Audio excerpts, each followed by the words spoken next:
পরমারাধ্য শ্রী শ্রী বাবামণির রাতুল চরণে প্রণাম জানিয়ে এবং আমার সমস্ত গুরুভ্রাতা ও গুরু ভগিনীদের প্রতি সশ্রদ্ধ জয়গুরু সম্ভাষণ জানিয়ে আজকের পাঠ শুরু করছি। ওম অখণ্ড সংহিতা বা অখণ্ড মণ্ডলেশ্বর শ্রী শ্রী স্বামী স্বরূপানন্দ পরমহংসদেবের উপদেশবাণী ঊনবিংশ খণ্ড।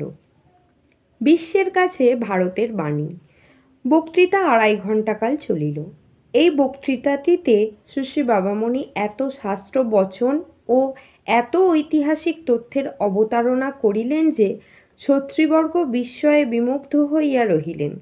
বক্তৃতা শেষ হইয়া গেলে অধ্যাপক শ্রীযুক্ত অক্ষয় কুমার বন্দ্যোপাধ্যায় মহাশয় গাঙ্গাটিয়ার বাসায় আসিয়া শ্রী শ্রী বাবামণির সহিত কথোপকথনে বসিলেন।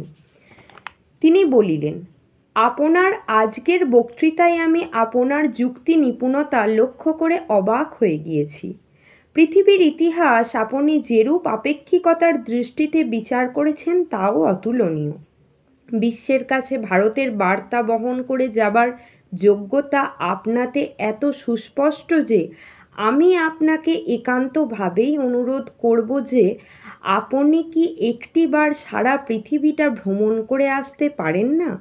আপনার মুখ থেকে কথা শুনলে বিশ্ববাসীরা ভালো করে বুঝতে পারত যে ভারতের কি বলার আছে, কি দেবার আছে। শ্রী শ্রী বাবামণি হাসিয়া বলিলেন, প্রস্তাবটি উত্তম, কিন্তু স্বদেশেই আমার কত কাজ, বাইরে যাব কি করে? বিশ্বের সকল দেশই আমার স্বদেশ, কিন্তু এই অধঃপতিত জাতির গুরুতর এক অবনতা দশায় এখানে জন্মেছি। আমার উপরে প্রথম সেবার দাবি এই দেশটার। ইহার পরে অক্ষয়বাবু এমন অনেকগুলি মূল্যবান কথা কহিলেন যাহার যৌক্তিকতা শ্রী শ্রী বাবামণি অবশ্যই স্বীকার করিলেন। তৎপরে শ্রী শ্রী বাবামণি বলিলেন, পৃথিবীর সব দেশ একটাই দেশ, পৃথিবীর সব জাতি একটাই জাতি, পৃথিবীর সব ভাষা একই ভাষা নয়, কিন্তু একই ভাবের বাহক বা প্রতিচ্ছবি।